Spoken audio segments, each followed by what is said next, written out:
Everyone. Pleasant morning, everyone, and welcome to Demystifying IWRM, so Integrated Water Resource Management, Practical Pathways Through Wastewater Reuse. My name is Dr. Roxanne Graham-Victor, and I'm the Regional Coordinator for Global Water Partnership Caribbean. I would like to recognize testing. So I'd like to recognize the presence of the Steering Committee Chair, Dr. Professor Paulette Bino, and I would also like to welcome our Steering Committee members as well, and to you, the audience. So it's a pleasure to join you here at the 34th Annual Conference of the Caribbean Water and Wastewater Association, where we actually are carrying forward the momentum from this year's regional IWRM workshop that we had in July this year. We actually had over 50 participants, so high-level officials and experts participating in this IWRM workshop from Antigua and Barbuda, Barbados, Grenada, Guyana, St. Vincent and the Grenadines, and Trinidad and Tobago. So we all came together to identify concrete ways to strengthen water governance, data systems, and investment readiness. Very important. So the workshop emphasized that IWRM, while widely endorsed, is still often, unfortunately, misunderstood. We often like to think about it as a framework or a policy tool, but it's a process, right? That integrates people, institutions, data, and finance to manage water sustainably across the different sectors. So countries identified three clear priorities generally: stronger governance, accessible water data systems, and of course, improved financing readiness. So each country actually developed a mini action plan as well, which is time bound, practical steps to move from, planning and into implementation. So the workshop actually offered opportunities for countries so that they can essentially be able to also assess the status of SDG 6.5.1, which measures the degree of IWRM implementation as well on a scale to 0 to 100. And we know that the global average is about 57%, right? But for the Caribbean, it's actually closer to like between 30 and 40, which is like a medium low. So we do need to do better, right? By reassessing our IWRM status and comparing it to these benchmarks, we can turn today's dialogue into action, identifying where progress has been made, where gaps persist, and how collective partnerships like this one can help raise the score. And that's exactly where GWP Caribbean comes in now. We are the regional arm of the Global Water Partnership established in 2004. We essentially support governments and partners in IWRM planning and policy reform. We help to strengthen SDG 6.5.1 reporting, build technical and institutional capacity as well, and help translate national policies and priorities into bankable, climate resilient water investments grounded in inclusivity and, of course, partnerships. So, today's discussion builds directly on that foundation from the workshop. We'll start by clarifying what IWRM truly means in practice, then explore how it's being applied across the region, and finally, spotlight wastewater reuse. So a practical, integrated, pathway for advancing water security and availability, circular economy, and of course, resilience in Caribbean cities. So first we'll be focusing on IWRM and then we'll enter into wastewater. So I'd like to introduce our lovely panel this morning. We have Dr. Adrian Thomas Cashman to my immediate left. He is a water resources management expert with over 40 years experience globally and 17 years in the Caribbean. He formerly led the water resources management program at UESermes, mentoring many regional professionals. His work spans from water governance, policy reform, and resilience planning for small island states. He currently serves on the GWP-C Technical Committee, advising on IWRM implementation across the region. Please welcome Dr. Adrian Cashman. Next, we have Mrs. Tennille Handy. She is Belize's first female principal hydrologist. Give her a round of applause. Woo. And head of the National Hydrological Service, with over a decade advancing national water governance. She led the establishment of Belize's Water Rights Administration and IWRM legislation, securing major international support for data systems and groundwater management. Mrs. Handy is also a steering committee member of GWP-C. Please welcome Mrs. Handy. And then we have Mr. Reginald Burke. He is the executive coordinator of the Caribbean Youth Environment Network, CYEN, and he's also a natural resources manager with over 25 years experience. His work spans from ecology, water quality, climate change, and youth empowerment. Youth is very important when we're having these discussions, right? Linking science and community across the region. Mr. Book is recognized for pioneering environmental education and civil society engagement in IWRM, and he's also a GWP-C steering committee member. Put your hands together for Mr. Reginald Burke. All right, so let's get started. So Dr. Cashman, you've studied IWRM implementation across the Caribbean for many, many years. You're like, I would probably say the ultimate IWRM guru. Yeah. So from your perspective, what are the biggest, misconceptions that still persist about IWRM? We've been hearing it for so many years, but there's still misconceptions. What's your take on this?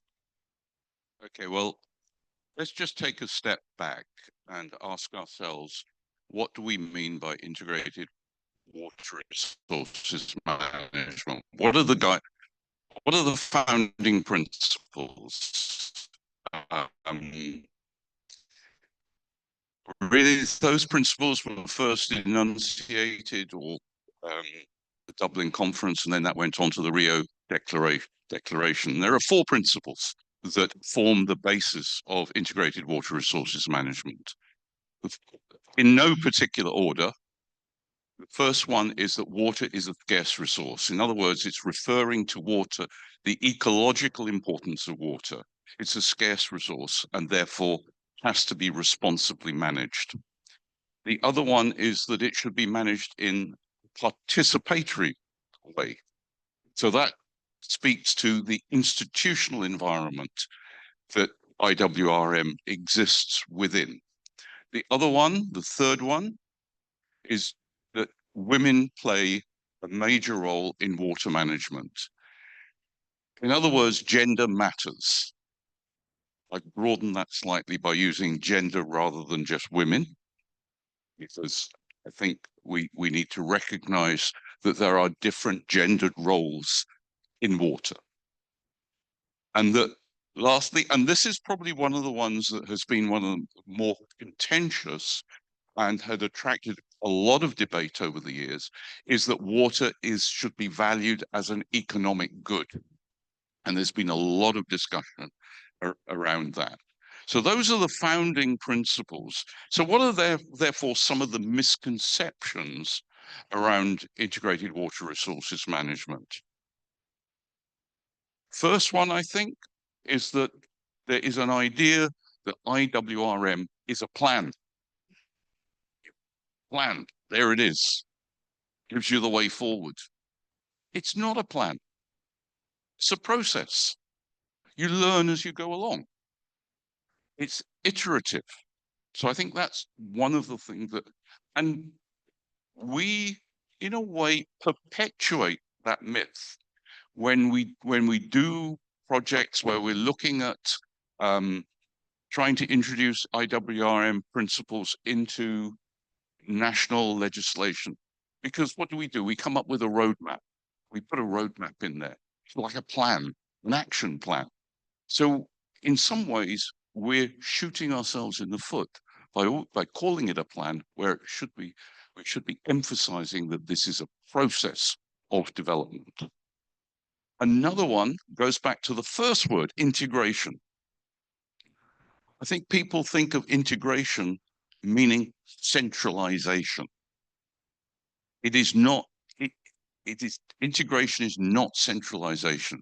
What you do need are shared core values, clear roles, and I think this is just probably more important, convener or convener with teeth can bring everybody together in coordinating their activities. And the last one, because I know we probably want to give everybody else a chance there, is that adopting IWRM fixes everything. It doesn't. It's a process. A plan does not fix everything.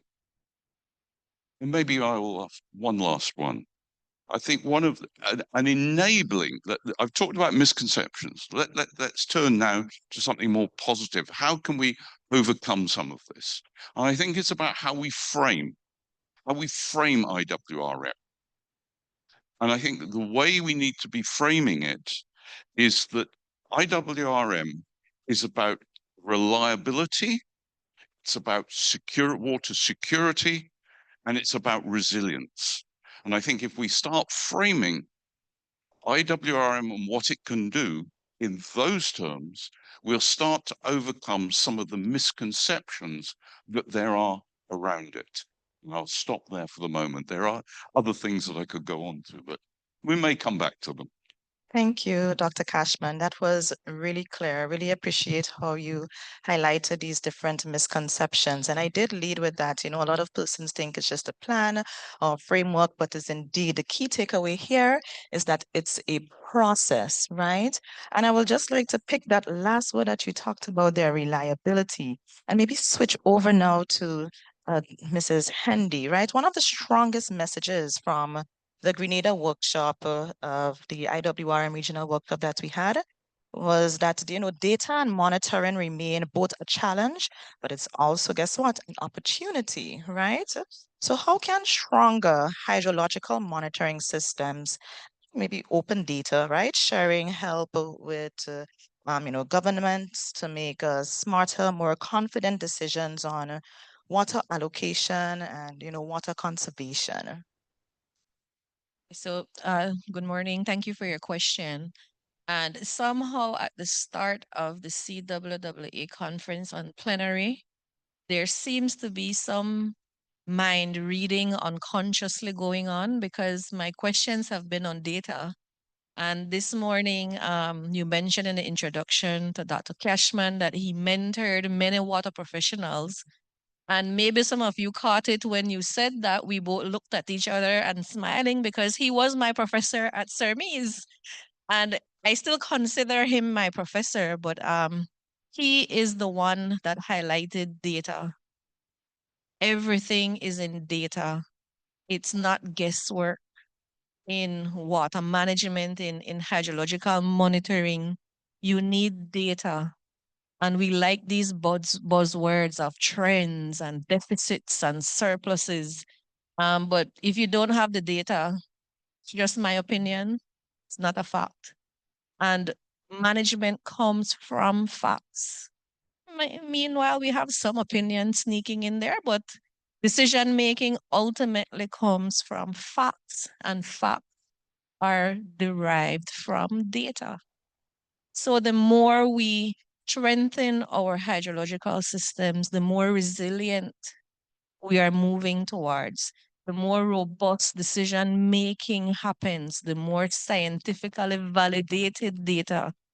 And there are so many buzzwords that we use, but the context behind them is not explained. And when you do the mapping, it comes down exactly to your question. How do we strengthen systems for us to move one step closer to achieving IWRM? I said originally that we can't put a map together, a plan, as Dr. Cashman said, today and say, oh, yes, we have achieved IWRM, we have progress. It's a daily balancing act. We always have to go back to the roadmap. And what will make us change our forward path? Data. We get more data. We expand. We improve. In Belize, we have manual stations that are read twice daily. So every 12 hours, it's read. But guess what happens in between? We miss the rise and falls. We miss the flash floods. And this is critical data that can inform varied persons, utilities, agriculture, livestock. They often say, when we have floods, you tell me the flood is coming, but where am I going to move the livestock to? You're just telling me what the issue is. You're not providing a solution. So we look at hydrological data, improving our monitoring systems for us to be able to give more robust information for more informed, financially effective decision making. That's quite fascinating what you said there. Can I ask a follow-up question? How has Belize, for instance, how have they have approached this, and what lessons might other islands take from, that experience? Size matters. I say this because when I studied in Barbados, I was questioning a new place I've never been to before. What do I expect?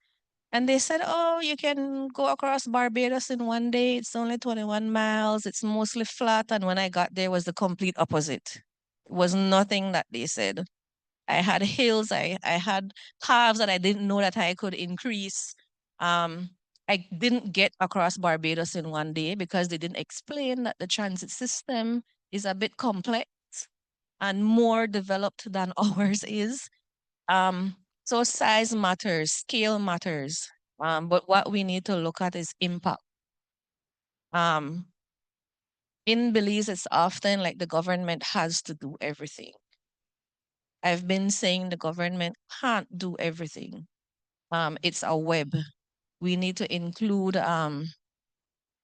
everyday, we call them what? Citizen science.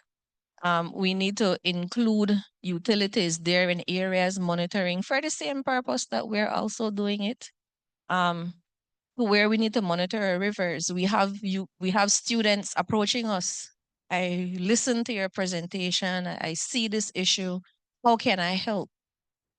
So we need to look at those little wins that will help us to achieve where we need to go. And one thing, I don't think that I'm straying away from the question here, but I will get like Dr. Cashman, you need to stop me. We need to let go of the rein sometimes.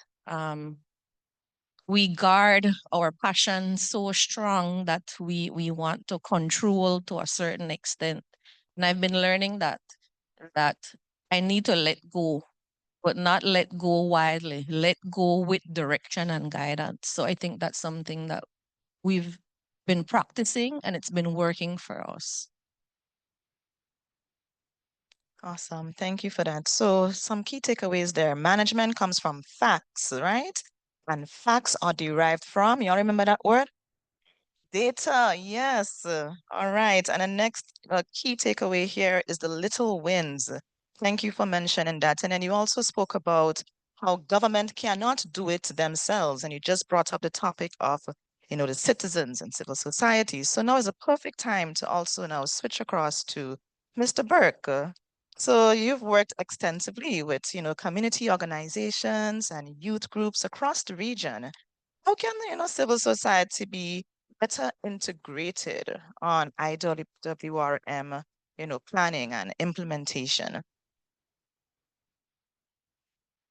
Yes, good morning. Let me say two things first. One, I am also a CERMES graduate. I don't want to say which year though, because I may expose some things. And the second thing is I had a wonderful experience coming to Belize. This is the first time I've come to a country, and the immigration told me, welcome, you can stay here as long as you like. You have access to social services, and I could go and get a registration number. I can work here without a permit. So when I was thinking that there's so many things in life that seem unachievable, like IWRM, things that I never thought would happen, happen. So set that context. Now, I do a lot of work with community groups and specifically youth organizations. And the IWRM process, I think we have to take a different spin on it. I think it's all about managing expectations and trying to change culture. Culture sort of guides how we behave, what we do, who we are. And let me tell you, young people in particular live on the fast food lane. That's what I call it. And I probably was like that when I was younger too. They expect things to happen here and now.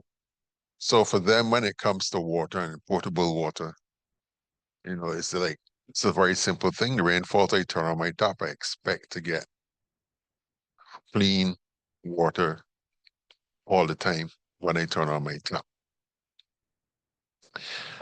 When you talk to them about IWRM, it becomes a totally different thing because it's a complexity. It's a complex issue. And it's like managing water. So they think that the whole issue like water harvesting, collection, flower reuse. I don't want to get to reuse. That's a whole different ballgame. But just normal water, when you chlorinate the water and distribution and so on, the water management starts to become complex. So it's like that is for the bright people. That's not for us. So there's a disconnect. And part of the disconnect, I think, also is makes me very careful here. Is exacerbated by some political operatives. So water becomes a little bit of a political issue. So, for example, in many countries, and I could certainly speak for Barbados, the cost of producing water in Barbados is not what the consumer pays; it's heavily subsidized. So that makes the whole concept of managing water difficult because the consumer then is disconnected from the real process. And that disconnect it's very important because as a consumer, you are part of the management process. So if you look at sustainability and conservation and so on, that is at a consumer end. So if you don't see yourself as part of the management process, because I'm going to bet you if I ask anybody in the audience who manages water in your country, you're going to tell me either WASA, school, WA, was it in Belize? Was it in Belize? It's professional hydrological. Right. It's always somebody else. So it's like the management of water and the whole process it's somebody else's responsibility, it's not mine. And I don't play a part in the process.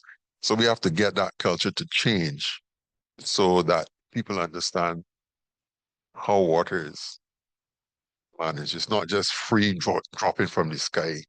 So it should be free. It's a matter of understanding that there are cost factors along the way and we should be paying more for water.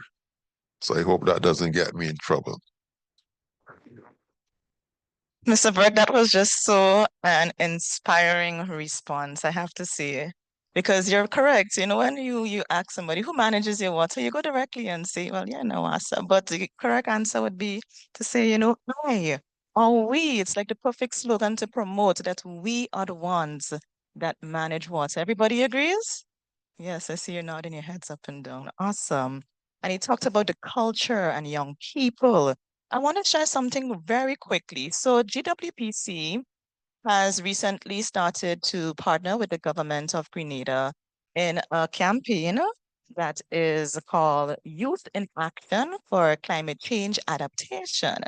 And one of the main focus is on water conservation. And I learned something recently that shocked me. Yet it's very important to engage the youth for real because this has implications in water conservation and management. So I asked the students because I learned about it in one of my in one of our, you know, consultations and engagement with the students.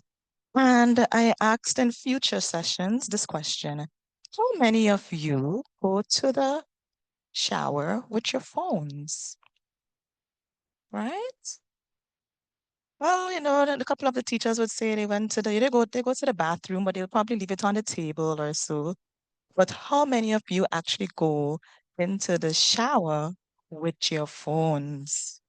And almost like 98, you could say close to 100% of it's teenagers, mostly young people between, 13, well, actually some of them were 11, so 11 and like 21, right? And they're saying that yes, they go into the shower with their phones. Yes, yes, it's happening. And guess what?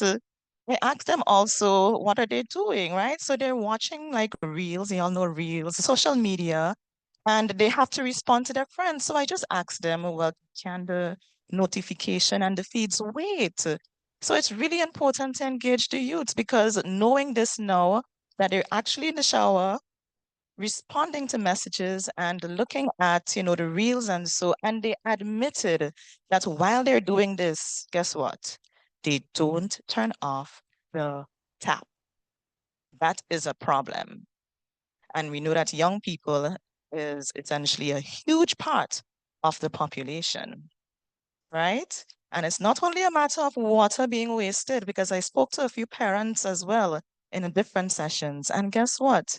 They said, no, I'm not too sure what they're doing in there, but they're making my electricity bill go up as well. Because guess what? Many of them have high electricity bills that is from the heaters that power, the warmth for the shower. Right. So it's not only a water problem, but it's now an electrical increase with you. So yes, it's really important to engage youth and understand what's happening because if I didn't engage them, I wouldn't have known that. And I can see some of your faces looking very shocked right now. It's happening. Could I ask you guys if you go to the shower with your phones? That's all right. You leave it in there. That's good. That's good. We are a bunch of water conservationists here. Excellent. All right. So thank you once again, Mr. Burke, for that very inspiring response. So as we begin to close the first segment, like I said, it's two parts. We're deciphering and demystifying IWRM and slowly going into now wastewater reuse. Dr. Cashman, before we, fully make that shift and you switch over, you have expertise in wastewater reuse. I'd like to bring you back in on this just very briefly. From your perspective, what enabling policies or governance frameworks are showing real promise for scaling wastewater reuse safely and sustainably, whether here in the Caribbean or maybe there are examples from the regions? I'm going to be like a politician now, and I'm not going to answer that question just yet. I'm going to go on. I'm going to pick up on some of the things that both Tennille and Reggie have been saying about water management. When we think about water management, as Reggie was saying, it can seem like a very nebulous concept. But water management takes place at many different levels. It takes place, as we've been saying, the household level. But often we don't think of the way we use water at the household level as being water management. We think of when we water manage it. It's one of these things, and I think Tennille will probably remember me saying this. That with a lot of things, there are always three people involved, always three, and it's the same three people. Everybody agrees that somebody should do something, and in the end, nobody does anything. So it's those three people. Everybody, somebody, nobody. Anyway, what is important, and I'm going to draw on some experience of some work I've been doing at the moment, where we have gone out and we've done knowledge, attitudes, and practices survey amongst households. I won't mention which country it is, but we've asked their questions about how water is used in the home, who uses it, who is responsible, and cost correlating that with things like household income, who's the head of the household. Why are we doing this? Because the information that we get from that is very important to how we interact with on things like setting tariffs, lifeline amounts of water going into households, how vulnerable households can be supported. This is all part of water management. This is all part of integrated water resources management. But we're not making that connection with it. We're tending to think of integrated water resources management that it's something that is done at high level, that is done at government level, that is done at utility level, that is done at water resources management unit level. But it's not. It's also at the household level. So let me then go back to your question. Some of the enabling things. I think one of the things that really has stood out for me that enables advancement and uptake of water resources management is having national champions. You can have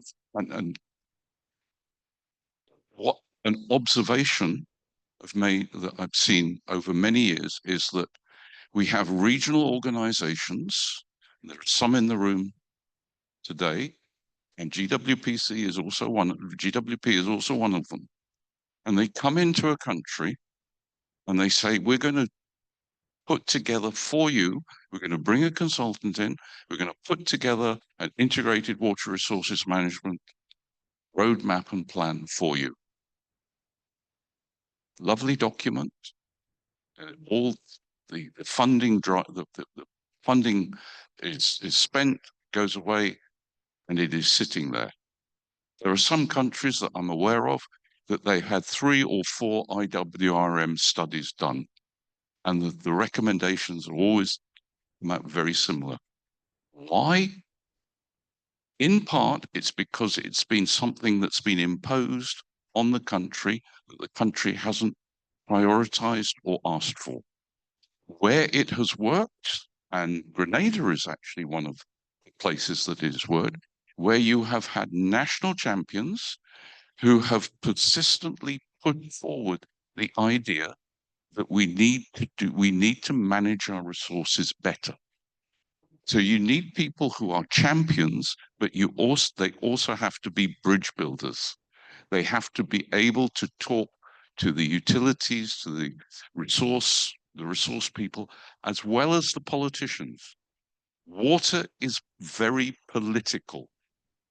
A lot of advancement is governed by political cycles. We don't pay enough attention to the political dimension there. I think another factor that we need to take into account, and this has really, for me, reinforced itself recently, we don't pay enough attention to what the financial and economic aspects are. We talk about reforming laws, we talk about putting regulations in, but what is it going to cost and what are the benefits?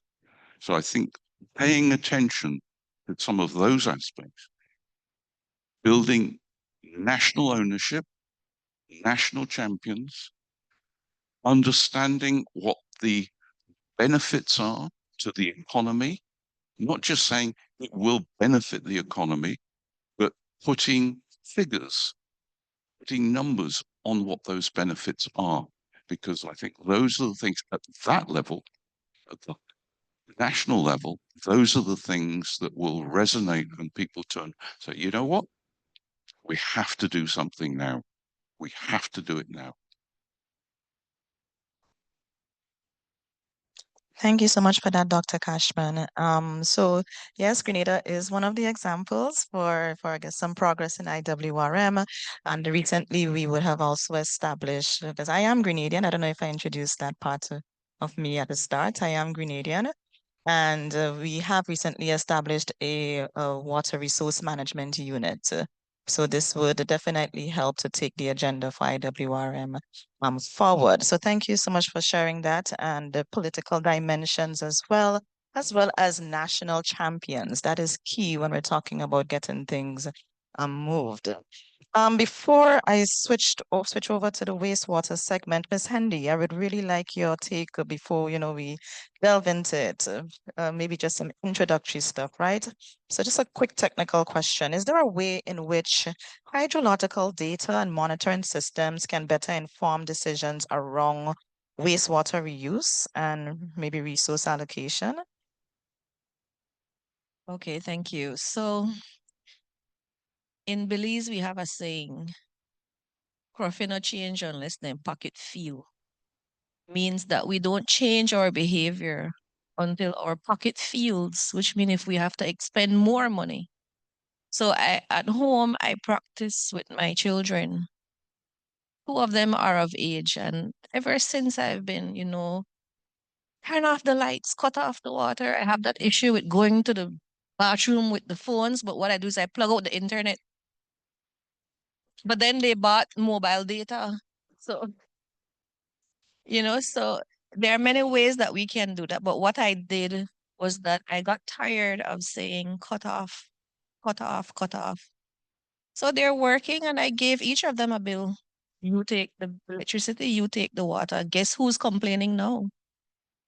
Because their pockets are feeling, and they understand when I say stop wasting the water when they turn on the tap and they don't have any. I said, okay, you contributed to it. You took what, an hour showering in the bathroom, and the bill is $200. Who is going to pay BWS? Not me. So now we have a group chat, and as I was sitting here, one of my children was saying, look, this bill is not working. You're breaking my pocket. And I said, yes, they're understanding financing, and they're understanding what I do every day. We need to manage our use. We all play a role. So hydrological data, even to the youth, when they become semi-adults and don't want to accept it, they understand the role that they play. So for that, whenever there is some flooding, they're the first ones to call me. Mommy, here is flooding, there is flooding. So they're already getting into water management. Some of their friends are interested because they take that information and they pass it along. So that's how I'm seeing hydrological data from my viewpoint with my children. I harass it. I harass them. I badger them. Don't do this, don't do that. It's the same concept that we need to take with hydrological data, with financing, with wastewater reuse, with allocation. I have to do the exact same thing for allocation with applicants. In Belize, it has not been completely formalized, but I am informed that we made a major milestone this week. So I'm waiting to see what that milestone is, and I'm actually excited to see how we can advance going forward with hydrological data and decision making. For wastewater, we've been having the discussions all week. We're throwing away water in sewer systems. We're throwing it away in floodwaters. Why aren't we looking at stormwater management? And you're saying for Belize that has, less than 500,000 people and has so many million cubic meters internal renewable annual water resources. But guess when that was done? 1990 something. We're approaching the 21st, 22nd century. That has changed. So we have to change the mindset. We have to now look at wastewater as a resource, as a revenue stream, for us to address our challenges. I've been promoting looking at stormwater collection management, looking at artificial aquifer recharge. For you're in beautiful San Pedro, but where does their water come from?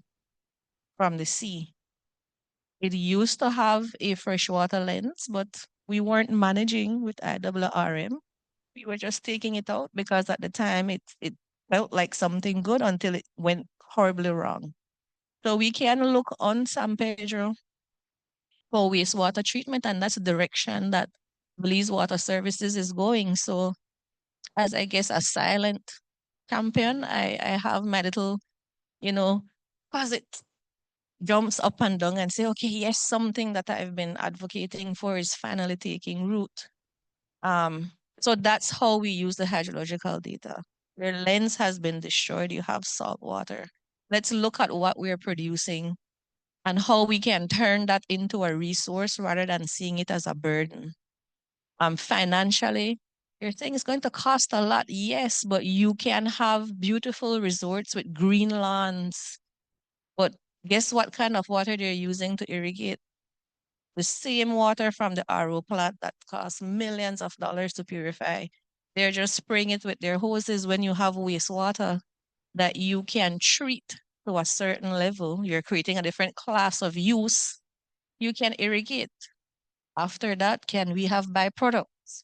Can we use it in everyday items? And then finally, you will have to throw away some, but at least it's at a cleaner quality than just discharging it into the atmosphere or into the sea. When I'm in San Pedro, I enjoy going on the beach or just sitting on the pier because I'm seeing beauty. I see it in pictures, and when they're highlighting Belize, I'm like, yes, we have clean water. So and basically that's how we need to look at it from all of our perspectives. It's not just Belize. We all have something to offer. And so that's how and I hope I didn't stray away or you got my picture. I'm trying to build in how we look at wastewater reuse and how hydrological data plays that role. When we know how much we are discharging, how much we can use for other purposes, how much we can put back into potable water, that's a perception that we need to change. I went to multiple countries that do the wastewater, potable water. And they said, you drank it? I said, yes, but I'm still alive.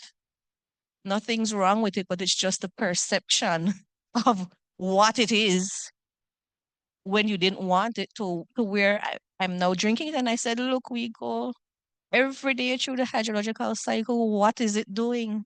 The very same thing we're mimicking with our RO systems or bioreactors, etc. It's the same process, but we look at it differently because it's natural science, right? So that's the lens that we need to go along. Look at wastewater as a source. Look at it as a commodity and not a burden. A commodity, not a burden. Wow. Thank you for that, Mrs. Hendy. And Dr. Cashman earlier on talked about national champions, and you just said you're a silent champion, meaning I guess, you're championing but not, allowed. So we need we need the national champions, and we also need our silent champions. I do have one more question, and that is for Mr. Burke. Right? So it's a nice follow-up question here because she talks about, the mindsets and so I'm just wondering from your experience working with, youth and civil society, how can we shift that mindset and culture, especially that mindset to make them more, execute more water smart behaviors and support the goals of IWRM? So that's the last question there. And then we will ask everybody to say just a final 1 minute, and then we'll switch over to the next panelists. Over to you. Well, I think a lot of this has to do with messaging, and how we, for the lack of words here, market things. Certainly, we tend to talk to each other, the professionals, the people, the engineers and the scientists talk to each other, and we lose the general average person in the conversation. Well, let me give you an example. We talk about wastewater. Somebody, you understand what's wastewater, what's gray water, what's brown water. The average person probably doesn't understand. And I've seen this a lot in climate change. We talk about carbon capture and carbon sequestration. You lost the people out there. So we tend to use that very professional and sometimes academic language. And so the messaging has to change. And I say this with the understanding that not everybody's going to support you. Because one of the things that I recently come across was, let me quote this here, toilet to tap. That's like farm to table. Because a lot of people don't understand the processes and the technologies that we have now that make wastewater virtually pure. So we have to find ways of changing that message. We have to find ways of getting people to understand that we have technologies now which are really very efficient at getting, wastewater to potable water quality.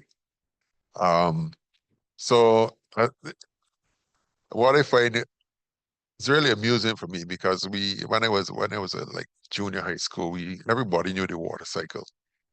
I mean, there's no special water, water is water really and truly. It's just how you extract what you extract from it. And the water, all the water that you would have drank while you're here in Belize probably went through a few people, a few animals, and some plants as well. There's no new water. So we have to change the messaging so that people understand that wastewater or gray water or whatever is not necessarily a bad word, and let them understand that the toilet to tap thing is not a one-step thing, right? It's not a one-step process. There's several things that happen between the toilet and the tap. So how we message things and how we educate people is very critical, and it has to become part of culture, right? Um, in a country I come from a country which just says water scarce, but Dr. Cashman may have some different views on that. But if you live in a water scarce country, certainly you have to change how you message things and have to change the culture of how we behave and treat water. Before you go, I want to put a plug in here for GWP-C and one of our perspective papers, because it follows on from what Reggie was saying. GWP-C has actually got a perspective paper on toilets. And guess what? It's called a toilet paper. Nice one. All right, so maybe just 1 minute to say any final remarks, and maybe we can take just one question from the audience before we switch over. So, Dr. Cashman, in 1 minute, what's a key takeaway you'd like to share or final remarks? In 1 minute, goodness me. 60, I think 59. I would reiterate that water is very political, and that it is important to understand the political dimension within which we operate. That IWRM, as I was saying now, is everybody's responsibility, and it happens at different levels. What we haven't talked about or touched on really is the communication part of it. And it's what Reggie was saying about demystifying some of that language, making it real for the people that we're talking to, using terms that everybody understands. I think the last thing to say is that all water that we have is reused water. We don't we're not producing new water every day from somewhere. We're reusing what we have. So reuse, we need to recognize that we are already reusing water. Thank you, Thank you. Dr. Ashman. All water is reuse water. Over to you, Ms. Handy. Okay. One sentence. Good data is the currency of smart water decisions. Nicely said. Concise and straight to the point. Over to you, Mr. Burke. I would say water is everybody's business, everybody's responsibility. Thank you so much, Mr. Burke. All right. So wasn't that an amazing discussion right there? Yes. Let's give our first set of panelists a round of applause. Time for just one quick question, and then we can switch. If there isn't any, then I'll ask the panelists to switch over now, because we are a little behind time as we did start a little bit late. Everybody's good? One question. All right. Over to you.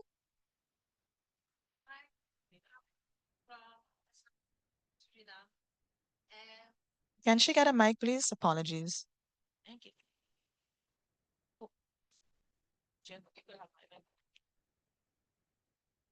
Oh, hi. I'm from Suriname, and at SWM, the water company, I'm mostly involved with water resource management. And for 5 years now and longer, we're still drafting the water resource management plan.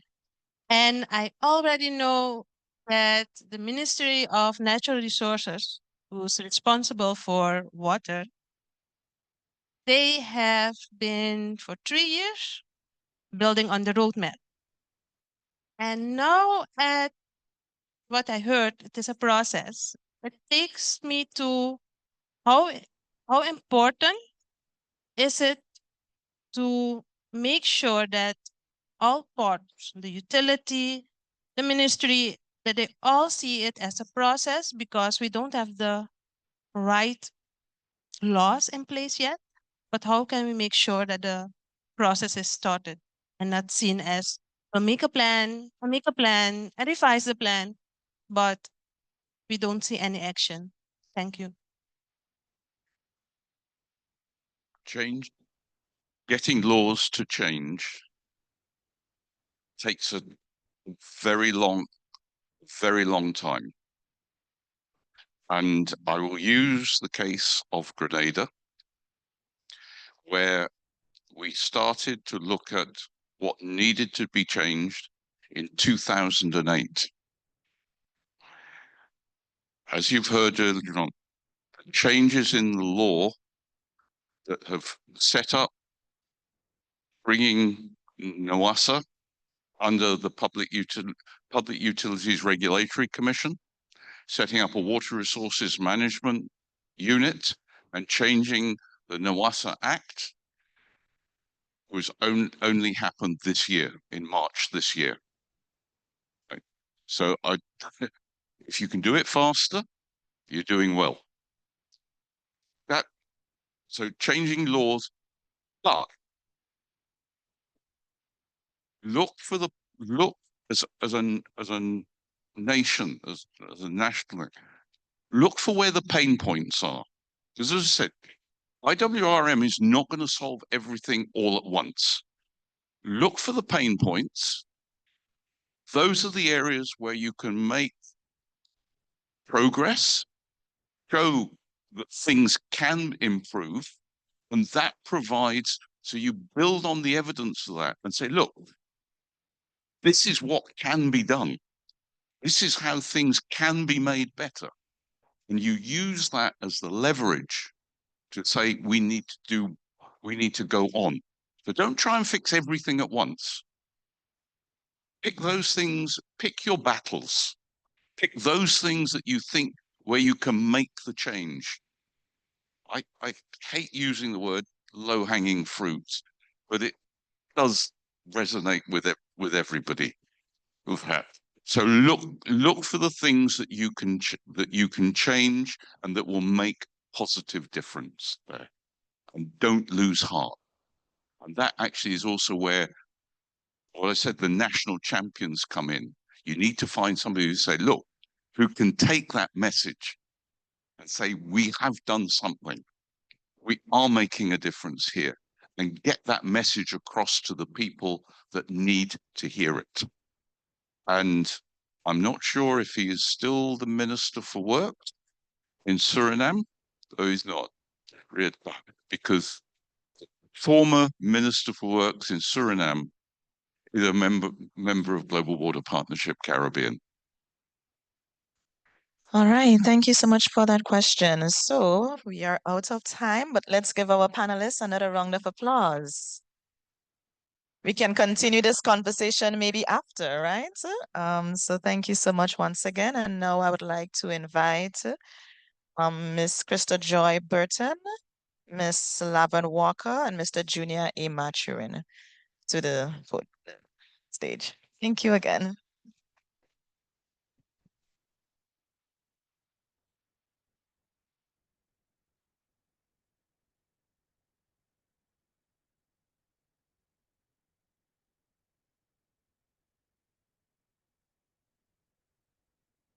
Welcome, panelists.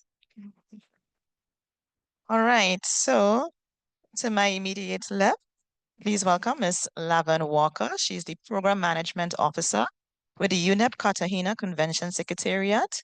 Ms. Walker has over 25 years of experience in marine pollution control, coastal governance, and sustainable development in small island contexts.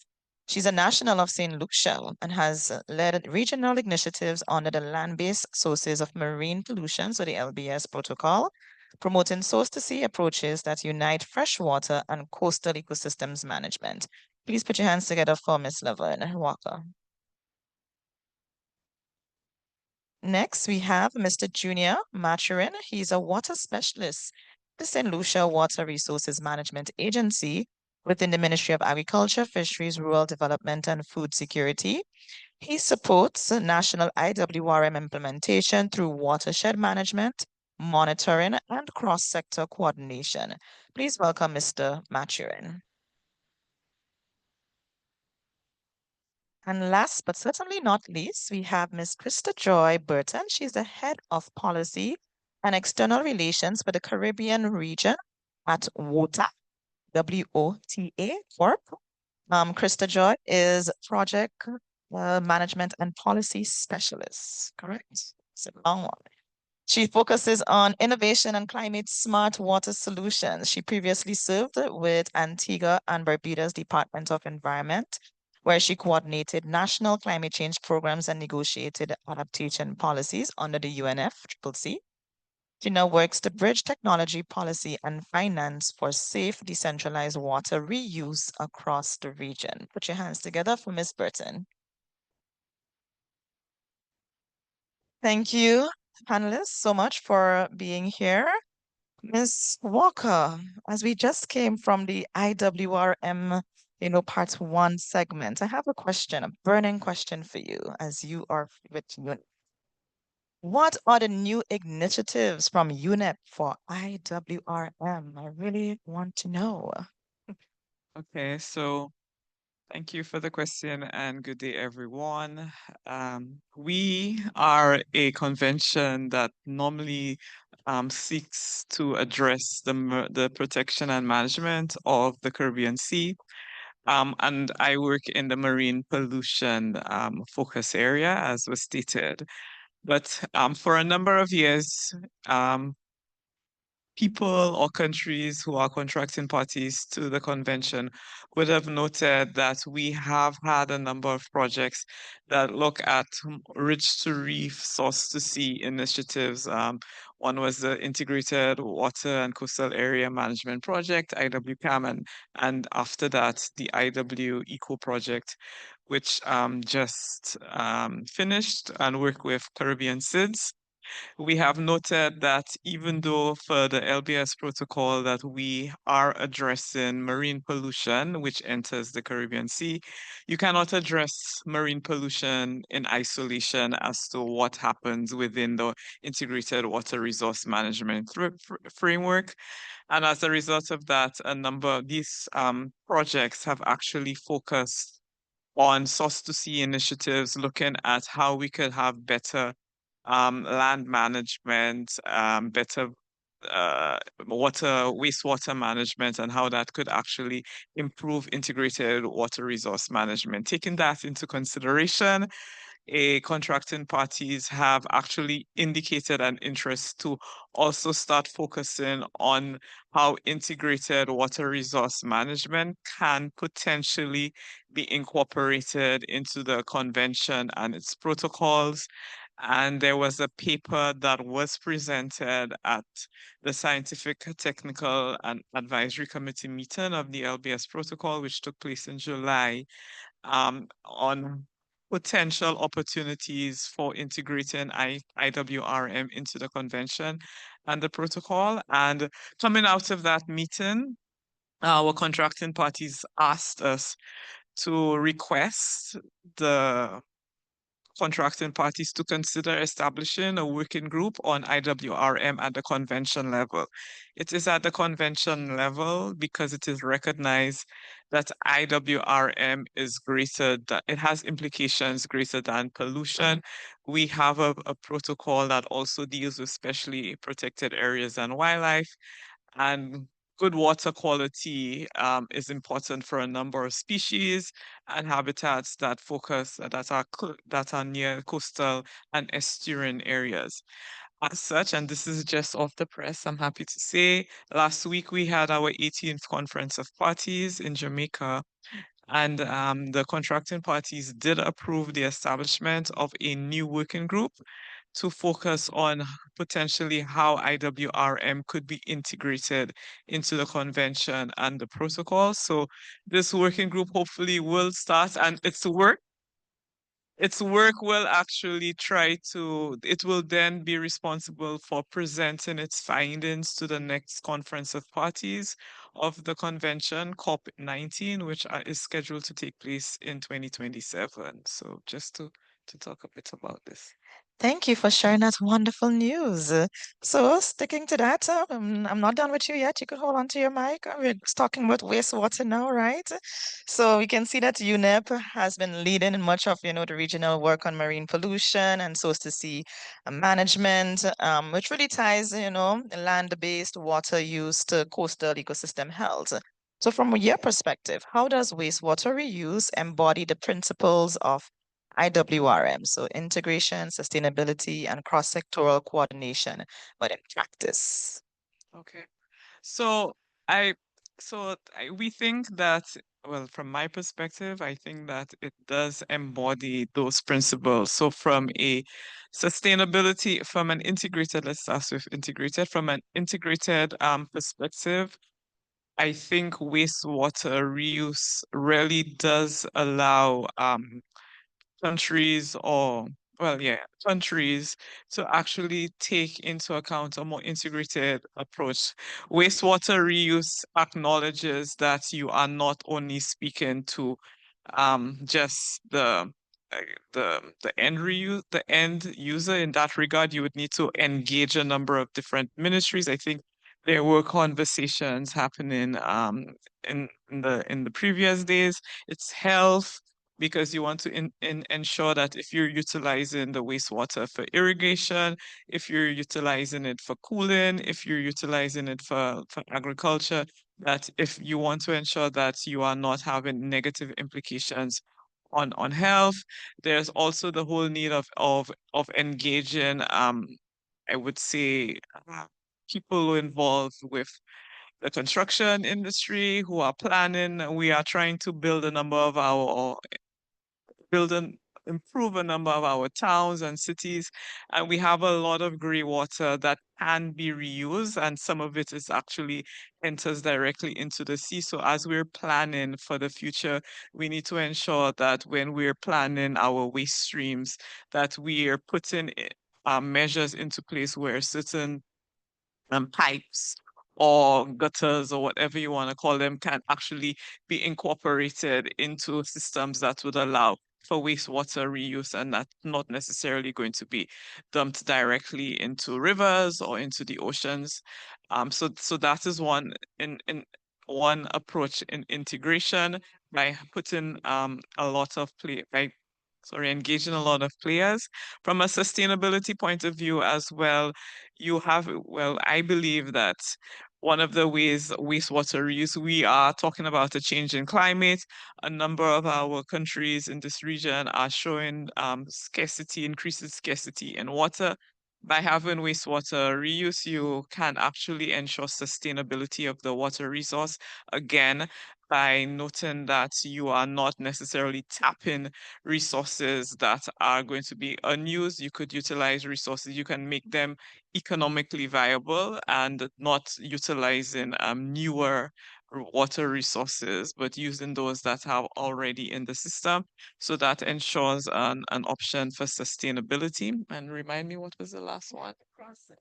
Right. So I think I mentioned a bit about the cross-sectoral. The water is not necessarily one agency's or one person's responsibility. It is the village's responsibility. I think one of the most important things is to ensure that communities are also involved and aware of the process.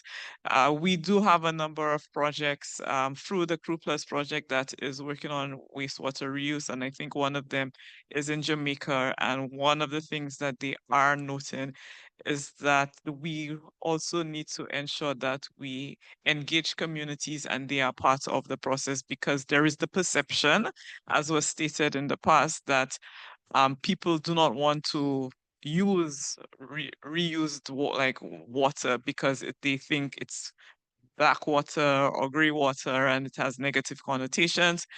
But in many places, I know a lot of, in the tourism industry, a lot of water is reused for irrigation. And a lot of people don't even know that, but because it's standard. So I think by engaging the public, by ensuring that they're part of the process, that they know what the process entails in relation to wastewater reuse, and it's not something that's basically unknown or secret, that they would be more receptive to the process as well. Thank you so much for that, Ms. Walker. Oh my gosh, she said a mouthful there. And one of the key things when it comes to wastewater reuse is trust, right? And sometimes even the people who are supposed to be, convincing you to, consider wastewater treatment and participate in the reuse and so sometimes, and I've experienced this personally, they're not convinced themselves, right? So we have to do more in terms of pushing. And I want to move over now to Mr. Matuin, right? As someone who's responsible for managing St. Lucia's water resources, you have to face daily trade-offs between agriculture, tourism, public health, right? Do you see the potential for wastewater reuse in your country, knowing that there is so much negative connotations like Ms. Walker just mentioned? Yes. Good morning, and I would like to thank you and those persons that encourage you to have me here. Yes. One thing I just want to, before I answer your question, I want to make mention I also serve as the hydrological advisor for Region 4, which covers Central America, North America, and the Caribbean on the WMO. So yes, I do give a support on the other side. And I must say that the year before at the Water Congress, when I did bring across to the WMO that if we're looking at climate change, right, for our region, Region 4, which comprises small, medium, and large rivers, and the increase in droughts, we now have to take into consideration the water reuse. And surprisingly, WMO, it was not on the books, and they really thanked me for highlighting this. I would say that white water, green water, blue water, gray water, black water, all the waters considered to me as wastewater. If we look at the water cycle, white water comes from the rain, right? We have pollutant from up there. But then we believe white water is rainwater, it's clean. Can you just go out there when it's raining and just take this water and drink it? We have to clean it up. Yes. For St. Lucia, right, eons, we have been practicing, let's say, not wastewater reuse, but new water, right? Somebody asked me this morning in the group, they're looking for a new word for wastewater. I said, we have to change it into new water, okay? Yes. So what you find was happening in the past in St. Lucia, that farmers, households would use some of that water after they use it on the farms, on their lawns, right? Especially within the period of that of February to May, peak of the dry season, right? So now, as scientists, we come up with a new word, a new term, sexy water reuse, right? So we have been using wastewater for a very long time. In St. Lucia, I must say now, the buy-in of government, and along with the WRMA, where we have before cabinet right now, a wastewater policy. We have ministries cross-cutting. So we have like environmental health will be dealing with some of the wastewater issue, right? We have sustainable development would be dealing with some aspects, looking for the funding and how we could clean up and put the policies and what. In St. Lucia, with the Water and Sewage Act of 2008, it did take into consideration the involvement of wastewater. Now, the water policy in St. Lucia is being reviewed. It's under review. And yes, we have encouraged portion of that document for us to deal with wastewater. We see the hotels right now with the small systems, realizing that with the Sustainable Development Goal number 6 saying by 2030, we should have clean water, right? Moving forward, we realize that because of climate change, because of things like COVID-19, we have to start rethinking and doing things differently, right? We have the increasing droughts. Hey, if we have drought conditions, can you take that potable water and use to wash your vehicle or to run your farm or do your backyard gardening? No, right? So it's a roller coaster effect in St. Lucia where persons realize, hey, I don't have to wait on governments. I don't have to wait on no expert to come and tell me I need to start reusing my water. But we just want to make it law in the book so you could be politically correct, right? So this is what is happening in St. Lucia now, from agriculture to tourism to the health paths. So it is being integrated as we move along. Thank you so much, Mr. Maturin, for that. I love that. How many of you love the idea of renewed water? You all like that? Yes, I see you nodding your heads. Yes. So maybe that's something that we can start promoting, right? So because we do want to encourage persons, as you said, with climate change and all that, there is the need for going in that direction, wastewater reuse. So I will move on now to Miss Burton. So, Ms. Burton, the wastewater treatment and reuse experts sometimes do not seem convinced themselves, like I said, of gray and black water reuse. How how has water, maybe you could share a bit to the audience as well about what water is. How have they approached community engagement and public trust building? And what have you learned from, working directly with households in Antigua and Barbuda? Over to you. Thank you. Yep, so I'm not sure how many of you might have seen my presentation yesterday, but for those of you who didn't, WOTA is a small startup from Japan, but we have offices in Antigua and Barbuda, and we mainly focus on water regeneration systems. So it's at the household level. So we have residential units, but also the company works in disaster relief areas. So they have additional products that are more portable, like hand washing stands and portable showers that can be used just after disaster. They've been distributed in different prefectures within Japan, but also, of course, also useful in the Caribbean region where we also face different disasters.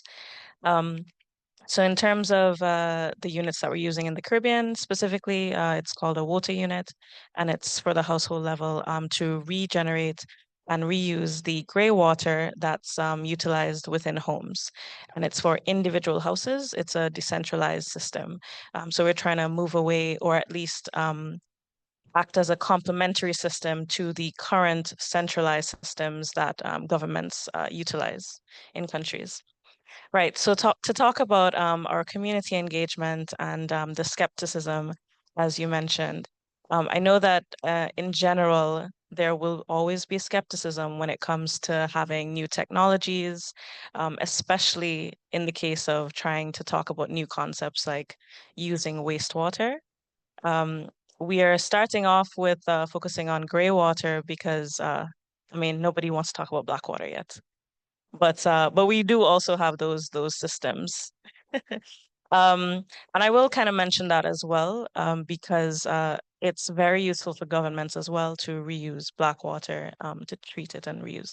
But in terms of the community engagement, and as well for us to kind of dispel the skepticism, I think that it first starts out with ensuring that there is transparency, that we're sharing the data across the board as we have projects, as well as a lot of consumers and community persons are able to see through lived experience what it's like to start to reuse water.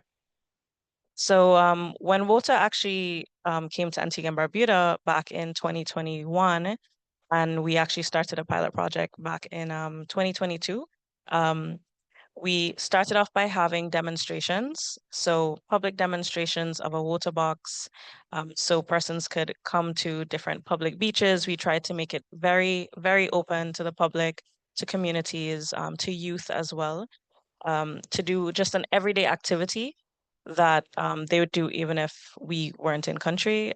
So being able to take a shower on a beach and being able to see in real time water being reused. We opened up the unit so they could see the actual filtration systems as well. And we found that, as I mentioned, through lived experience, that helps to curb that skepticism because from the onset, people are able to see the technology in front of them. They're able to test it for the first time. They can smell it, and also just use it in general. Persons were washing their dogs and taking showers, different aspects. But aside from that, the public demonstrations, we also ensured that we conducted surveys, not just with adults, not just with technicians or experts, but also just with even younger children within households. So inviting them and asking them about their lived experiences, about and this is something that one of the other speakers mentioned, that there was a survey done. Yeah, Victor over there mentioned that there was a survey done, and I smiled when he was mentioning it because that's exactly what we did as well in Antigua. We did surveys with families to see what the current housing situation is like, how much water they use in their homes on a day-to-day basis, as well as their concepts or their interest in environmental sustainability. And this is also from a youth's perspective. do they already understand climate change? Do they see the actions that their parents are taking day to day in the home? And also what their interests are in terms of their pride for what they'd want in Antigua and Barbuda as they continue to grow. So a lot of that has helped us in terms of us actually meeting the public, outside of the home, but also showing them the systems in general. And through that, we're also demonstrating, we have a living lab as well. So we invite persons to come and see the units as they're set up at an Airbnb complex, and they can see the process. We even open up the system and explain the entire treatment process to them, as well as showing them what the water looks like when it comes out of the taps. So I think that all of that helps them to see that quality water can also come from something that has been reused. And we also try to kind of dispel the issue of water reuse, because even when we look at desalination, that water is reused. I mean, we're taking it from the oceans. Hotels are expelling their wastewater into the oceans, and we're swimming in it all the time. And that's the same water we're using right now to drink at the end of the day. Water is being reused. It's not new. And even as you mentioned, water coming from the rain, the rainfall, a lot of times is acid rain as well. So um, we just ensure that at the end of the day, we really explain to persons our entire process, which is the transparency aspect of it, and also answering any questions that they have. And we continue to improve our public awareness and our education campaigns through, even right now, we're conducting a pilot program, but we've included a lot of marketing as well, including doing kind of like video animations, so we can not only educate the public and adults, but also to get youth interested in seeing what water reuse is like. Ah, it's so good to hear success stories. Let's give her a round of applause. I love to hear success stories.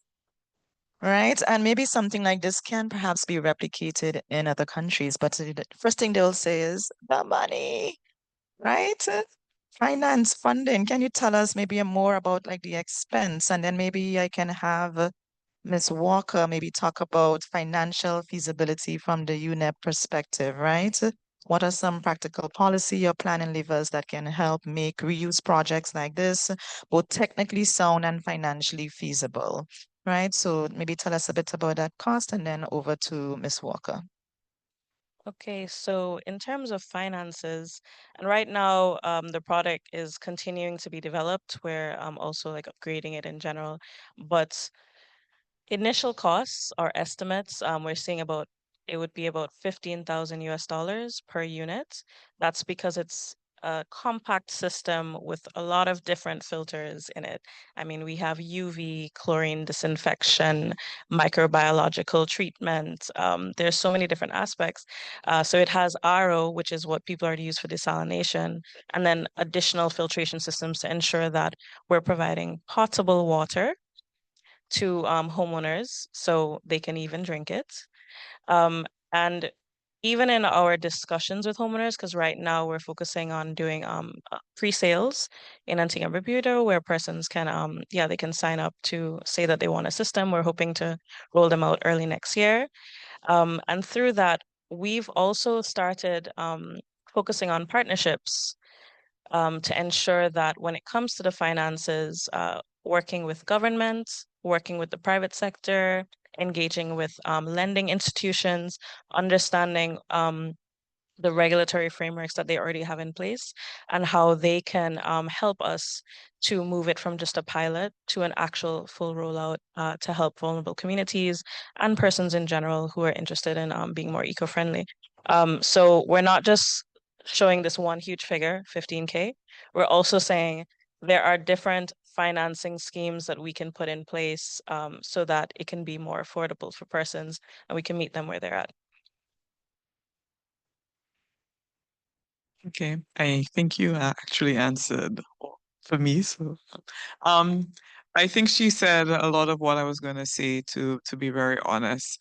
But what are we doing more specifically? Again, Through a number of our projects, we are assisting our contracting parties. And one of the things that we are doing through with the support of the Caribbean Water and Waste CWWA is actually we're developing a regional guidelines on wastewater reuse.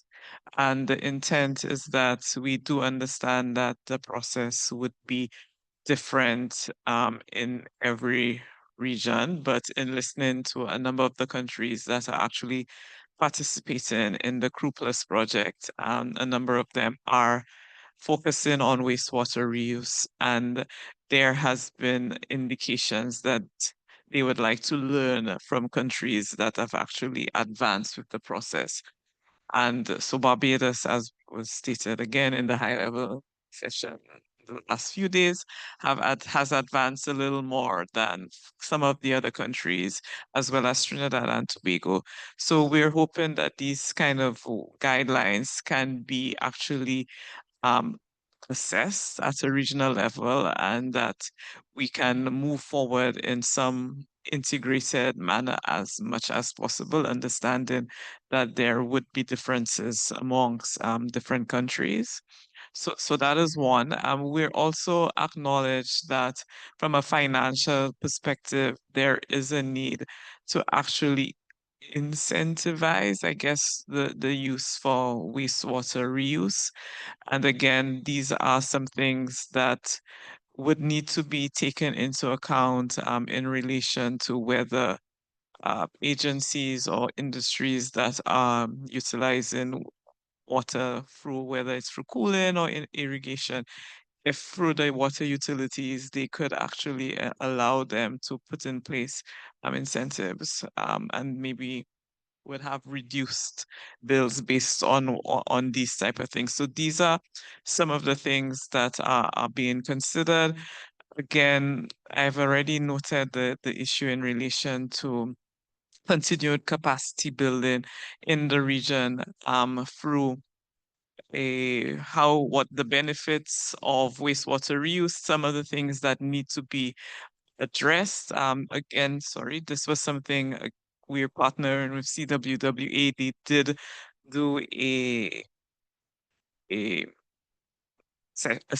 virtual session a few months ago on that. And I think they did indicate that there were a number of utility companies and participants that were in place.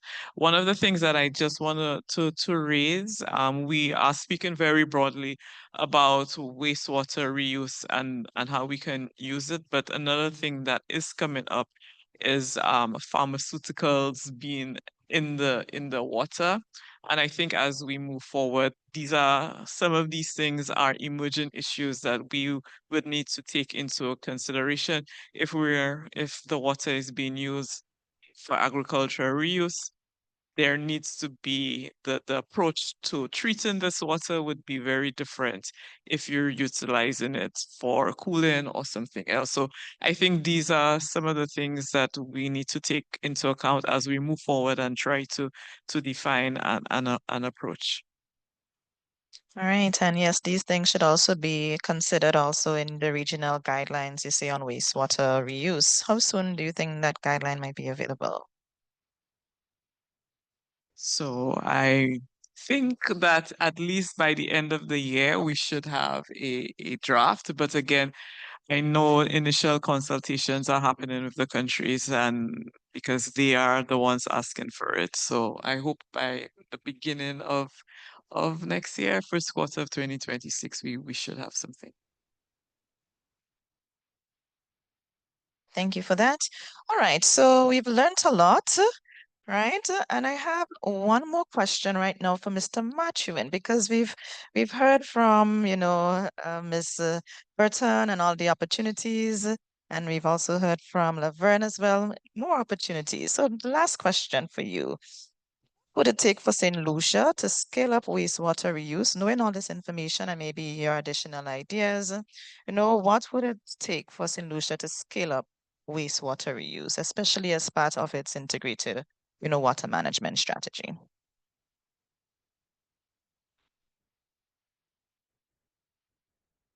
I shall say a champion.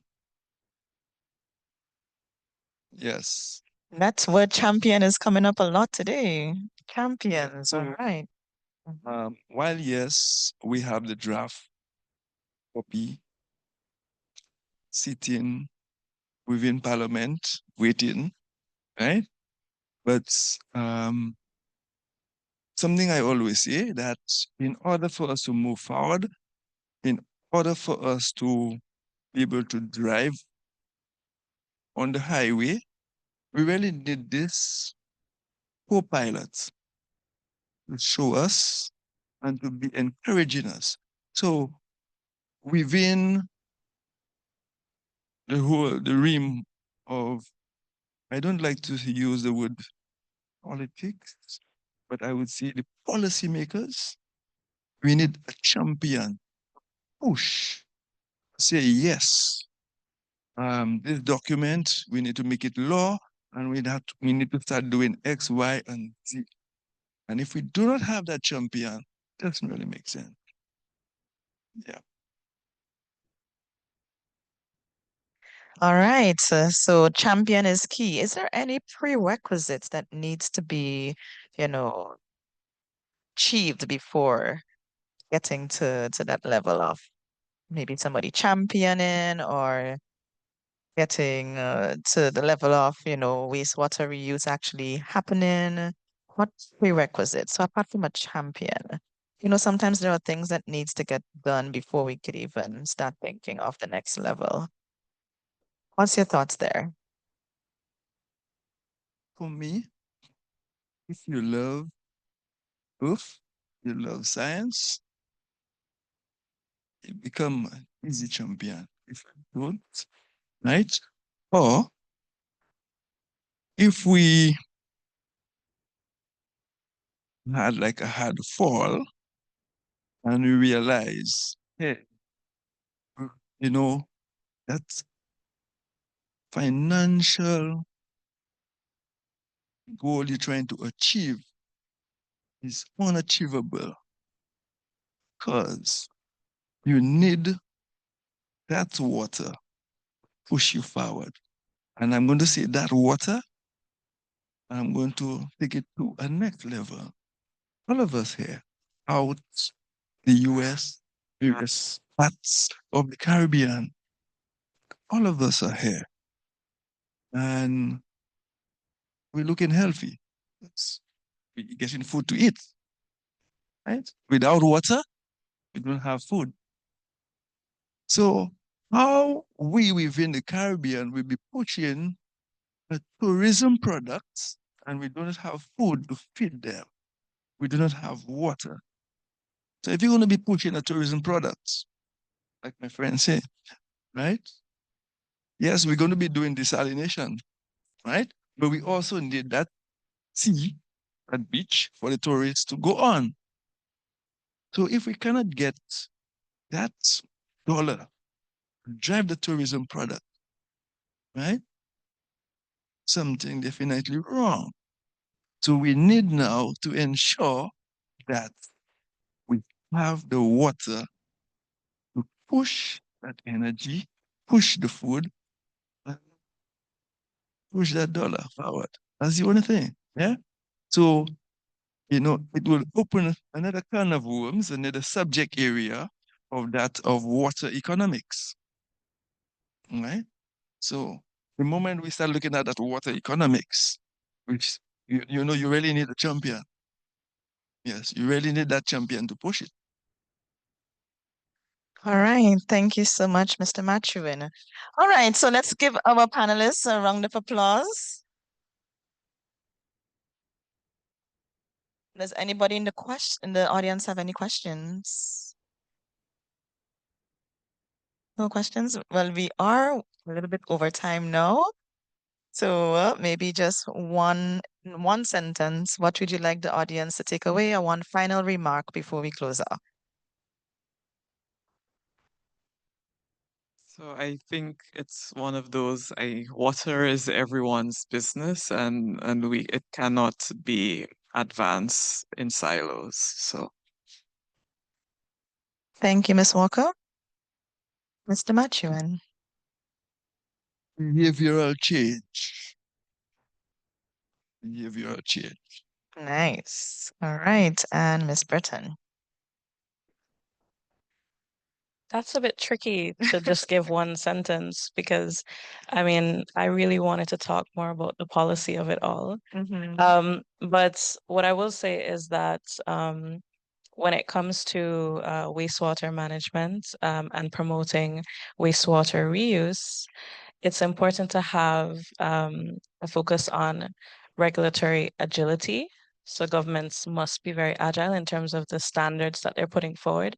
And this is something that the last panel raised as well. You can't just have plans, but you also have to ensure that you can put it forward. So to actually make progress on those plans. So ensuring there's regulatory agility, but also ensuring that there is um, partnerships. So across different sectors, cross-sectoral partnerships. We've seen it for us as well. That's what helped us in our pilot project, working not just with one ministry, but working with several at the same time so that we can ensure that across the board, they've all agreed. And I think that that would also help in other Caribbean islands when pushing forward other pilot projects. And also investment in capacity building and investment financially. So those partnerships, not just in terms of talking, but also working with companies and organizations like UNEP. And yes, I'll say UNEP because I used to work for government and we were under UNEP projects. So UNEP and Global Water Partnership and otherwise. And also in terms of investing, when I say capacity building, I mean teaching technicians and operators and even starting from the youth, because as we're trying to come up with new concepts and we're trying to promote technology, ensuring that the youth are also learning from young, they're the ones that are going to come up and eventually be those persons to take it forward. All right, thank you, Ms. Burton. All right, so let's give our panelists another round of applause. And all our panelists in this morning session, a round of applause. So on behalf of Global Water Partnership Caribbean and United Nations Environment Program and CWWA, thank you for being part of this dialogue. Thank you for staying over time. I really appreciate it. Your very precious time. If you want to discuss more, we can have a discussion after at lunch. If you would wish to learn more about GWP-C, you can always or want to partner with us in the future, you can send us an email. Our email is info@gwp-caribbean.org. I'll say it again, info@gwp-caribbean.org.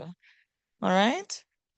So with that, pleasant good afternoon, everybody, and enjoy the rest of your stay in Belize. Thank you again. We would like to get a photo with all the panelists, if that's possible. And our online viewers, did anybody have any questions? Was anybody? No? Okay. Thank you so much to our online participants as well. Really appreciate you tuning in. Thank you. Hello. Just a little bit of housekeeping. Lunch is at the Grand Carib as of yesterday, where we had the same locations. So and we'll meet back here at 1:30